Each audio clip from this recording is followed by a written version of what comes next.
I got the crate, moved down to my shop, and kind of decided to show you what to expect if you buy one of these things. First thing I did was I got some good measurements on the crate, and it's 90 inches long, it turns out. It's 42 inches deep, and then it's about 30 inches tall. And as you can see, it's just made out of some thin strips of plywood put together. It made it from China, really good shape. We did break a couple of them on top trying to move it off the truck. That was our fault, but otherwise about the only thing that happened shipping with the plastic straps around it got snapped off.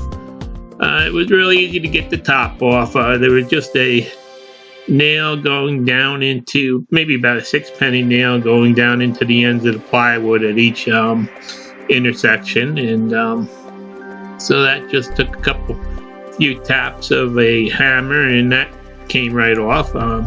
If you have your straps still intact, you'll have to cut them first, and then you can just use a pair of tin snips to cut them easy. It's really the wood is really just that the crate's made out of is just basically scrap wood that's got to go in the trash. It looks like it's just plywood, and it's all kind of warped and nasty, so nothing that can be reused in it. Now, once you get the top off, you'll notice that everything has a piece of plastic around it. There's one box that's on top that it looks like they put that on later, and that probably fell over in shipping because that's fairly heavy, and it's really the box is pretty much damaged and stuff. There I took out one of the stabilizer legs, you'll see, and then you just have to kind of fight with the plastic to get everything exposed. In the far corner there was the seat was just dropped down in the crate, and that was all wrapped up in cardboard and plastic too, so that arrived in good shape. Then there was a another small light box down there, and gee, I forget what was in that one, but and in the, okay, here's that one box that was pretty nasty. Looked like that one had fallen over in shipping or something. Plus, I think it was damaged when it was put in the crate because it was overpacked and overstuffed. That box actually contains all the hydraulic valve with all the hoses and everything all curled up in the box and stuffed in the box. So it is a real heavy package that's in there. And I think that was just kind of, that box must have had some damage before it was put in there because everything inside of it was in great shape. So as you can see, there was a valve body and the bracket and all the hoses.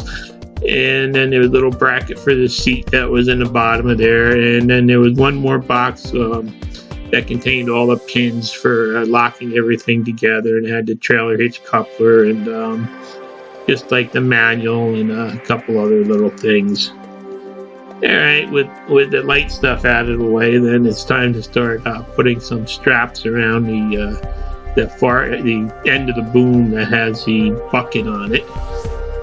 So I got my little Presto lift over there and took some of my they're actually just like a 3-inch cloth strap, and I routed it through the part so I could just kind of pick it up out of there. You're really going to need 2 people if you try to get this out. And then I didn't notice there was a one of those plastic straps that actually had the this piece of the boom strapped down to the bottom of the crate. So I had to go back and I had to cut that to release it. And then the lift just picked it right up out of there, no problem. And it was all wrapped in plastic and looked like it was in really good shape. And I think this piece really is a little bit heavy. I guess if you're real strong, you could pick it out of there, but it's a little bit heavy for one person to lift out of the crate. So you're going to want to have a some kind of a lifter, cherry picker, or something like that. Then it's a matter of going back in the other half of the boom. The longer piece is strapped down in the other side of the crate. So I did the same thing with that. I took some of the cloth straps and I wrapped it around there. And first I cut that plastic strapping on this piece. And then it was just a matter of trying to ease it up out of the crate. It was kind of shifted sideways in there and stuff. So it did come out fairly easy though once I just jiggled it a couple times. Now with this piece, when I picked it out, I did notice that there was some damage to the powder coat on one of the cylinders.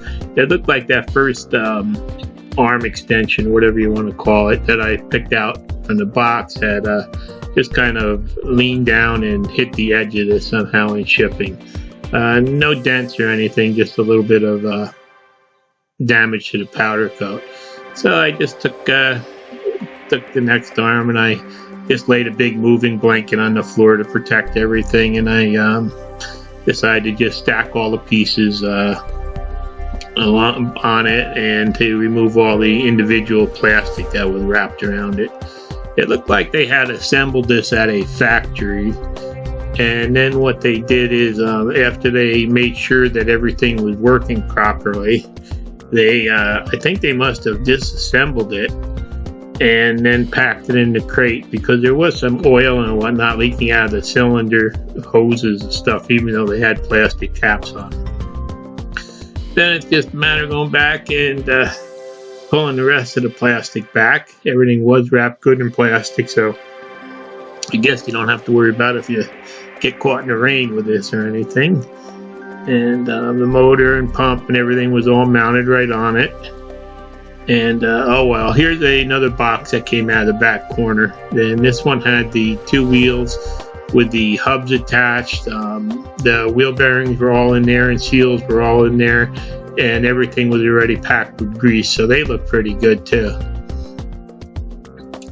So now we're back to the last heavy piece to get out of the crate, and same thing, I wrapped the straps around it, try not to damage it, and just used the Presto lift to pick it up and out of there. And that was a pretty good tight fit in the crate, so you might have to bend the crate a little bit to get it out. But and that's basically it. The only thing that was well, here it is again, just sitting up on the lift. That made it in pretty good shape too. There was some damage that I'll show you in a second. But basically, I just got that out of the way, and then there were two of the stabilizer arms left in the bottom of the crate, and each of those stabilizer arms actually had a one of the axles that was for the wheels with the actual axle on the end of it in them. There was a little bit of damage to the powder coat, a couple scrapes on one of the arms. There was a little chip on the main frame, and like I said, a little chip out of the cylinder, a couple pieces of powder coat. And then there was a big dent in the piece of the diamond plate that they used for the step area. And the paint on the bottom of it actually had gotten chipped off too.